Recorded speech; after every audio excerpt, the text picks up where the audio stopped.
Ray optics में पढ़ने वाले हैं प्रकाश का वर्ण विक्षेपण। विक्षेपण शब्द का मतलब होता है टूटना।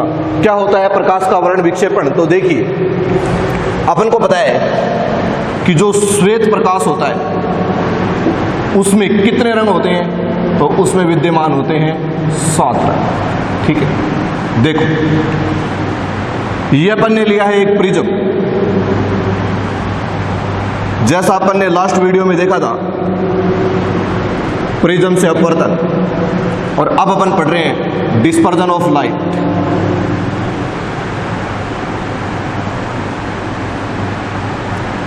बोले तो प्रकाश का वर्ण विक्षेपण। देखिए जेंटलमैन, ये जो श्वेत प्रकाश है इसमें 7 रंग विद्यमान है। जब ये प्रिज्म पर आपतित होता है तो फिर यहां पर ये अपने 7 रंगों में डिवाइड हो जाता है, बोले तो अपने अवयवी रंगों में विभक्त हो जाता है, और इस घटना को अपन क्या कहते हैं?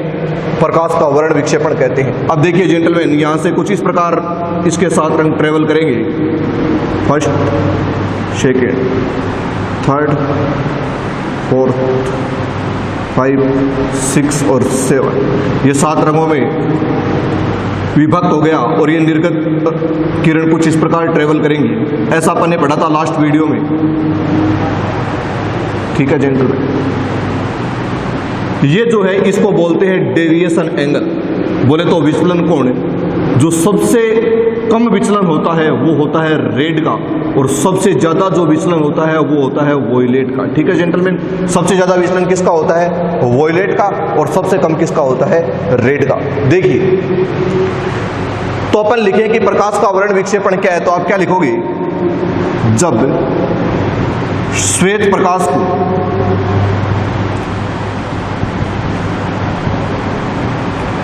प्रिज्म पर आपतित करवाया जाता है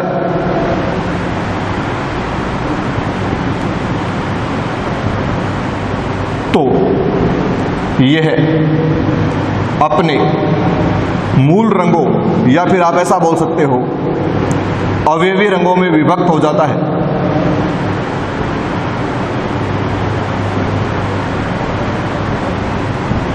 में विभक्त हो जाता है, और यह जो घटना है ये क्या कहलाती है? Dispersion of light. बोले तो प्रकाश का वर्ण विक्षेपण कहलाती है। ठीक है, इसके बाद अपन एक बात और लिखेंगे यहां पर। क्या लिखेंगे? यदि प्रिज्म से निर्गत प्रकाश को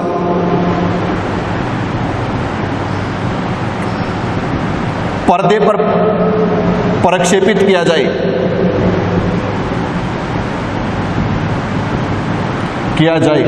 तो रंगों का एक निश्चित क्रम प्राप्त होता है, और इस निश्चित क्रम को क्या कहते हैं? स्पेक्ट्रम कहते हैं।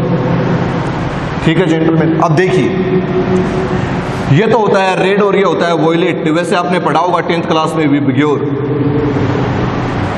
ठीक है सर, ये 7 रंग हो गए। अभी इसके बारे में चर्चा करेंगे। तो यहां से अपन को एक बात पता चलती है, क्या? कि जो वोयलेट होता है अर्थात बैंगनी रंग का विचलन जो होता है वो सबसे कम होता है, सॉरी सर, सबसे ज्यादा होता है। देखो, बैंगनी रंग का विचलन सबसे ज्यादा होता है, और जो रेड है उसका विचलन सबसे कम होता है। ओके जेंटलमैन, चलो सर करते हैं इसके बारे में कुछ और चर्चा। पॉइंट नंबर फर्स्ट क्या लिखते हैं कि 7 रंग कौन कौन से हैं? तो श्वेत प्रकाश के 7 रंगों के बारे में बात करें तो अपन कह सकते हैं सर ये है विबग्योर। आपने पढ़ा भी होगा सर, बेजा हैनी पी नाला, पढ़ा होगा सर आपने ऐसा। वॉयलेट बोले तो बैंगनी, Indigo, blue, green, yellow, orange और रेड। ठीक है सर।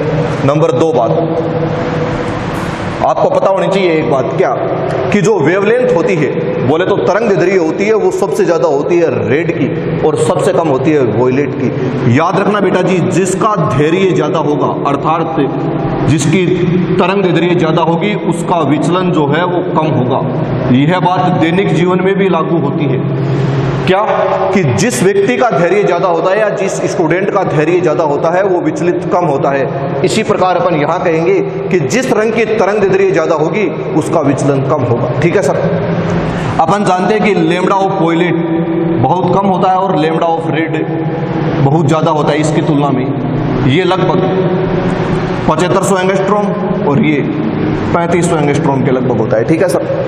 तो ये किसका क्रम है? इनकी वेवलेंथ का। वेवलेंथ किसकी ज्यादा होती है? रेड की। ठीक है सर। तो तीसरा पॉइंट क्या बन जाएगा? जिसकी वेवलेंथ ज्यादा होती है उसका विचलन कोण क्या होता है? कम होता है। इसका मतलब मैं ऐसा कह सकता हूं कि del of violet is greater than del of red. देखो सर, जो डेल होता है वो तरंग दैर्ध्य के व्युत्क्रमानुपाती होता है। ठीक है सर। जिसकी वेवलेंथ ज्यादा होती है उसका विचलन कम होता है। रेड की वेवलेंथ ज्यादा होती है सर। इस साइन में जो इधर होता है मतलब बड़ी राशि और जिधर ये साइन होता है इसका मतलब छोटी राशि। तो ये तो है कम और ये क्या है? ज्यादा। रेड की वेवलेंथ ज्यादा है इसका मतलब रेड का विचलन कम होगा। ठीक है सर। सिंपल सी बात यही है कि तरंग दैर्ध्य और ये जो विचलन कोण है एक दूसरे के व्युत्क्रमानुपाती हैं, जिसके लिए लैम्ब्डा का मान ज्यादा है अर्थात जिसकी तरंग दैर्ध्य ज्यादा है उसका विचलन कोण क्या होगा? कम होगा। ठीक है जेंटलमैन। चलते हैं तीसरे 4th पॉइंट पर। देखो प्यारे बच्चों, इसको इरेज कर रहा। ठीक है। इसका मतलब आपने आज एक बात सीख ली। आपके सपने में शक्तिमान आएगा और आपसे पूछेगा कि विचलन कोण और तरंग दैर्ध्य के बारे में क्या जानते हो? तो आप क्या कहोगे कि जिसकी तरंग दैर्ध्य ज्यादा होगी उसका विचलन कोण कम होगा। ठीक है सर। देखिए पॉइंट नंबर 4 पे चलते हैं। आपने कभी पढ़ा था स्नेल का नियम, n2 बटा n1 इक्वल टू v1 बटा v2 equal to lambda 1 upon lambda 2। याद कर लो सर, ये स्नेल का नियम याद कीजिए सर। कभी आपने पढ़ा था स्नेल का नियम, अपवर्तन के लिए स्नेल का नियम। प्रिज्म द्वारा अपवर्तन होता है सर 2 बार, एक बार तो इस पृष्ठ पर और एक बार इस पृष्ठ पर। इसका मतलब प्रिज्म के लिए मैं स्नेल का नियम लगा सकता हूं। देखो इसको यहां से इरेज कर देता हूं। ठीक है। अब देखो ये 2 ऊपर n2 और ये 2 नीचे, ये 1 नीचे और ये 1 ऊपर। इसका मतलब यहां से सारांश ये निकलता है कि जो n होता है बोले तो रिफ्रैक्टिव इंडेक्स, बोले तो अपवर्तनांक तरंग दैर्ध्य के व्युत्क्रमानुपाती होता है। M I right sir? देख लो सर, ये 1 नीचे ये 1 ऊपर। इसका मतलब ये एक दूसरे के इनवर्सली प्रोपोर्शनल है अर्थात व्युत्क्रमानुपाती है। ये 2 ऊपर और ये 2 नीचे, इसका मतलब ये दोनों एक दूसरे के व्युत्क्रमानुपाती है। ठीक है सर। अभी अपन को पता है।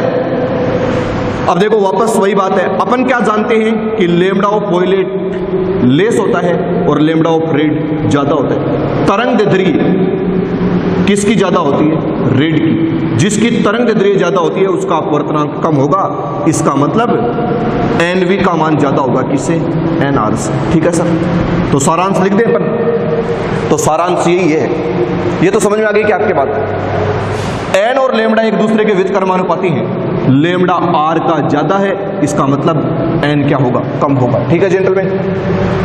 देखो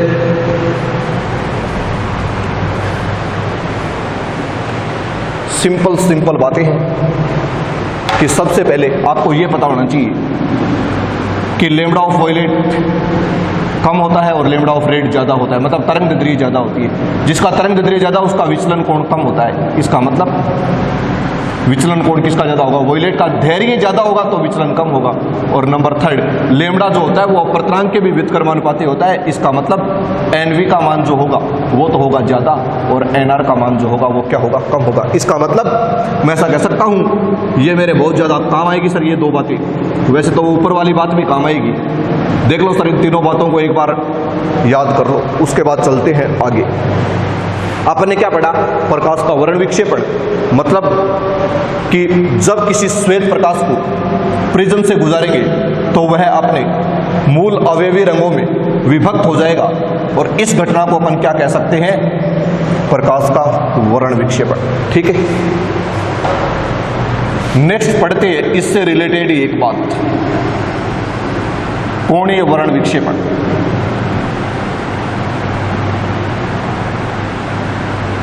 जिसको अपन रिप्रेजेंट करते हैं थीटा से।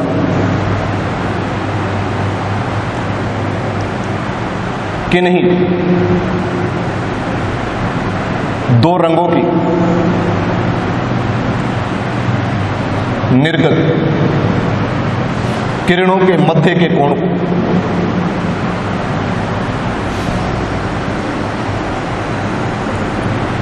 कोणीय वर्ण विक्षेपण कहते हैं।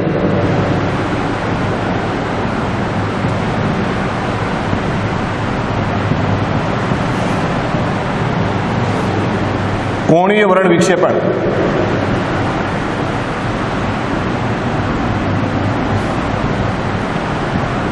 दोनों रंगों के विचलन कोणों के अंतर के बराबर होता है।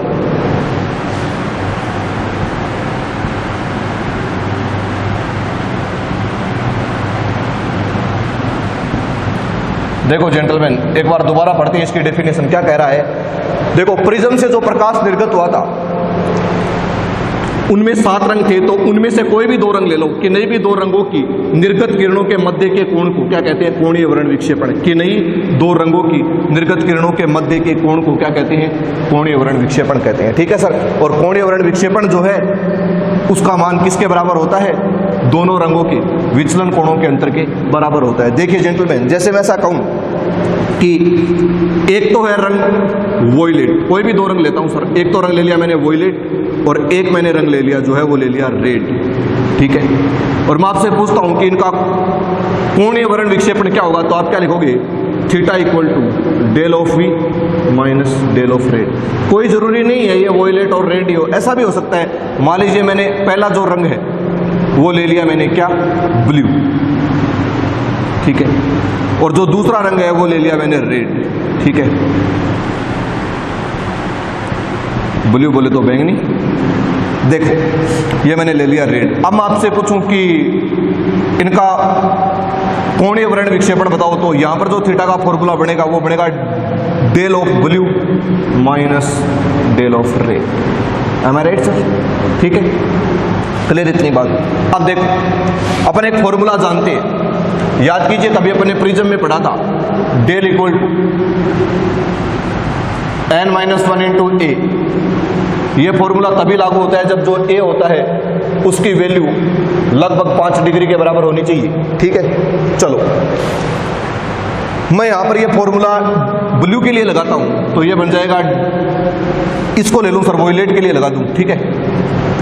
क्योंकि अपन सामान्यतः कई बुक्स में ऐसा भी लिखा मिलता है सर कि बैंगनी रंग के विचलन कोण और लाल रंग के विचलन कोण के अंतर को कोणीय वर्ण विक्षेपण कहते हैं। ठीक है सर। पर सही डेफिनेशन तो ये हो जाएगी, कोई भी 2 रंग हो सकते हैं, कोई जरूरी नहीं है कि वोयलेट और रेड ही हो। देखो, यहां से मैं लिख दूं डेल ऑफ वोयलेट इक्वल टू क्या जाएगा, तो ये बन जाएगा n of वोयलेट minus 1 into A. ठीक है। और मैं रेड के लिए कैलकुलेट करना चाहूं तो क्या बन जाएगा? अरे बोलो, nr माइनस 1 इंटू ए। ठीक है। और ये वैल्यू मैं इस फॉर्मूले में पुट कर दूं तो जो थीटा का फॉर्मूला आएगा वो क्या जाएगा? ये आ जाएगा nv माइनस 1 इंटू ए माइनस nr माइनस 1 इंटू ए। और अब आपको क्या करना है? हुडी बाबा झिंगा ला लो। ये क्या होता है सर? अभी बताएंगे सर क्या होता है। आप ए को कॉमन ले लो तो बन जाएगा nv माइनस 1, और ए तो कॉमन आ गया तो ये हो जाएगा माइनस माइनस हो जाएगा प्लस, ये आ जाएगा ए, माइनस से प्लस कैंसिल, तो थीटा का नया फॉर्मूला आ गया nv minus nr into A. ठीक है जेंटलमैन, एक बार ये 2 फॉर्मूले रिपीट कीजिए sir. Theta is equal to del V minus del R, कोई भी 2 रंग हो सकते हैं, और थीटा का एक और फॉर्मूला क्या गया? nv minus nr into A. ठीक है। तो क्या होता है कोणीय वर्ण विक्षेपण? कि नहीं 2 रंगों के विचलन कोणों के अंतर को क्या कहते हैं? कोणीय वर्ण विक्षेपण कहते हैं। इसको कर रहा हूं इरेज, एक बार वीडियो को पॉज करके आप इसको नोट कर सकते हैं। चलो चलते हैं आगे। देखिए प्यारे बच्चों, प्यारे बच्चों, लास्ट टर्म्स अपन को सीखनी है। अपन ने 2 टर्म पढ़ ली, प्रकाश का विक्षेपण और उसके बाद कोणीय वर्ण विक्षेपण। अब लास्ट पढ़ते हैं डिस्पर्जन कैपेसिटी, बोले तो विक्षेपण क्षमता, जिसको रिप्रेजेंट करते हैं ओमेगा से। ये क्या है? ओमेगा। देखिए जेंटलमैन, ओमेगा का फॉर्मूला होता है थीटा अपॉन डेल वाई। ठीक है सर। अब ये डेल वाई क्या है? एक होता है मध्य रंग, एक बार इसके बारे में अपन चर्चा करते हैं सर, माध्य रंग क्या होता है। बच्चों से पूछा जाता है कि माध्य रंग बताओ, तो बच्चों का दिमाग चलता है, वो कहते हैं 3 इधर से छोड़ दो, 3 इधर से छोड़ दो, तो ग्रीन माध्य रंग हो गया। This is wrong sir. आज के बाद याद रखना, कभी भी ग्रीन जो होता है वो माध्य रंग नहीं होता।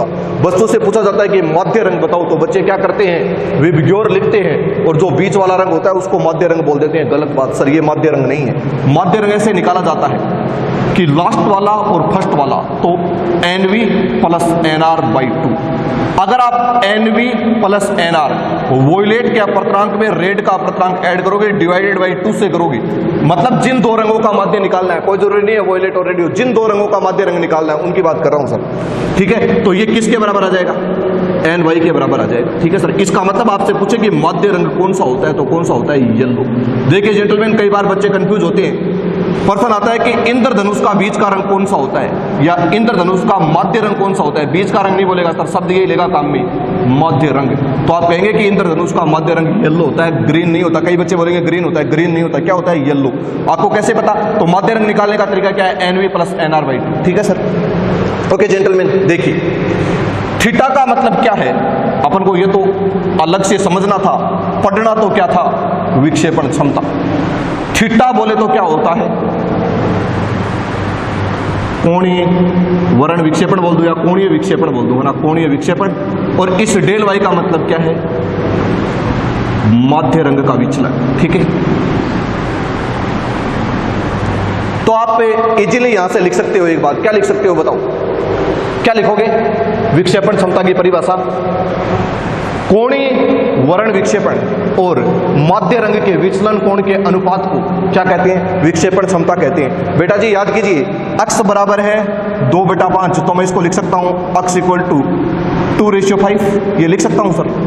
तो इसकी डेफिनेशन भी कुछ इस प्रकार ही बन गई कि इसका मतलब क्या है, अनुपात, तो क्या हो जाएगा, कोणीय वर्ण विक्षेपण और माध्य रंग के विचलन का अनुपात ही क्या कहलाता है, विक्षेपण क्षमता कहलाता है। ठीक है जेंटलमैन, तो एक तो फॉर्मूला इसका ये बन गया, इससे अपन 2 फॉर्मूले और बना सकते हैं बेटा। थीटा का तुम फॉर्मूला जानते हो, del V minus del R upon del Y। ठीक है सर, देखो थीटा का पहला फॉर्मूला आपने पढ़ा था sir, del V minus del R, ये डेल Y ऐसा कैसा। पर मैं इस फॉर्मूले को अपवर्तनांक के रूप में चेंज करना चाहता हूं, तो क्या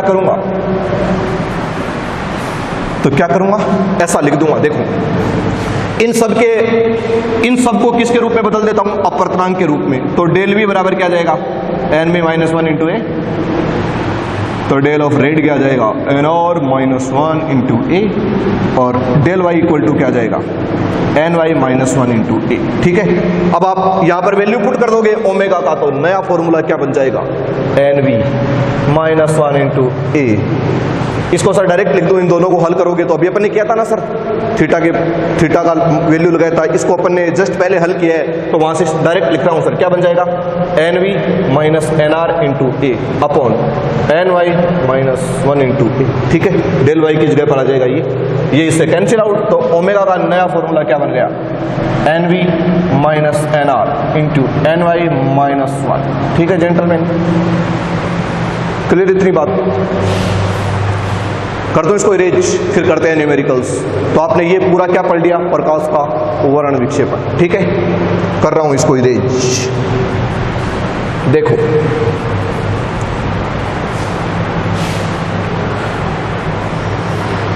आपको इतनी बात याद होनी चाहिए बेटा, थीटा का formula del V minus del R। ठीक है सर, मैंने वॉयलेट और रेड ले रहा हूं, आप अगर कोई वॉयलेट और रेड के अलावा कोई और कलर है तो आप उनको यहां पर इनकी जगह पर वो लिख देना, जैसे मान लीजिए ब्लू रेड है तो ब्लू रेड लिख देंगे, अन्य कोई रंग है तो वो लिख देंगे। ठीक है, थीटा का फर्स्ट फॉर्मूला तो ये था, थीटा का सेकंड फॉर्मूला ये था, NV minus NR into 1 into A। उसके बाद ओमेगा का फर्स्ट फॉर्मूला ये था, सेकंड फॉर्मूला इसकी जगह पर ये वैल्यू पुट करेंगे तो ये हो जाएगा, और third formula NV minus NR into 1 NV minus NR into A upon NY-1। इतनी बातें अपन ने पढ़ ली। अगर आपको इतनी बातें याद है तो फिर आपके न्यूमेरिकल्स हो जाएंगे आसान। तो करते हैं क्वेश्चंस। देखिए क्या है क्वेश्चन। क्वेश्चन नंबर फर्स्ट,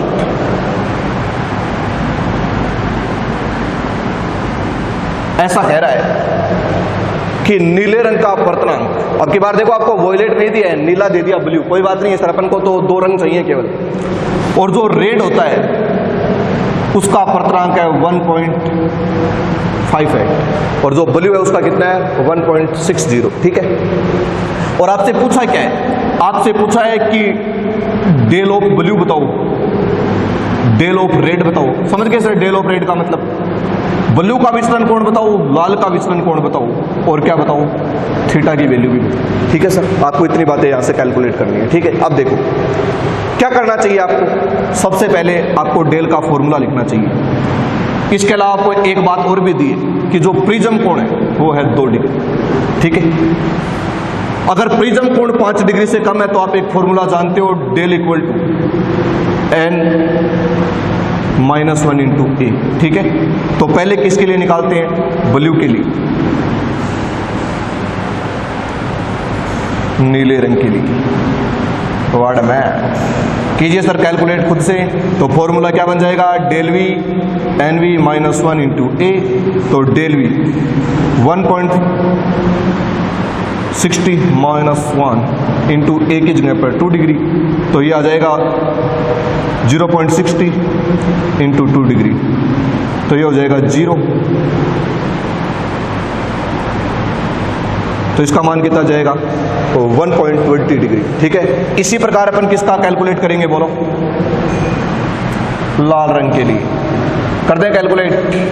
तो फॉर्मूला क्या बन जाएगा, यहां पर भी आ जाएगा रेड और यहां पर भी क्या आ जाएगा रेड, तो del of red equal to n of red -1 into A.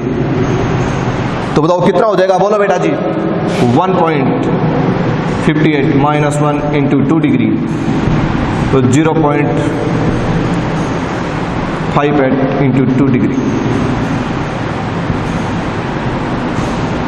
ठीक है सर। आपसे ये दोनों आपने कैलकुलेट कर दिए। अब आपको क्या कैलकुलेट करना था, थीटा।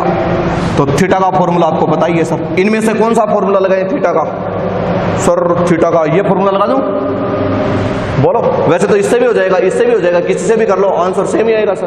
तो ये वाला फॉर्मूला लगा दूं क्योंकि अपने पास डेल की वैल्यू ऑलरेडी है। तो क्या हो जाएगा, del V minus del R, sorry sir V नहीं लिखा जाएगा, ये क्या था ब्लू था, तो क्या लिखा जाएगा blue, blue sir blue, sorry sir blue कर लेना ब्लू, सॉरी सर ब्लू, ठीक है। ये कितना हो जाएगा सर, ब्लू का वैल्यू कितना है 1.20 डिग्री -1.16 डिग्री, तो हो जाएगा 0.04 डिग्री। Okay gentleman.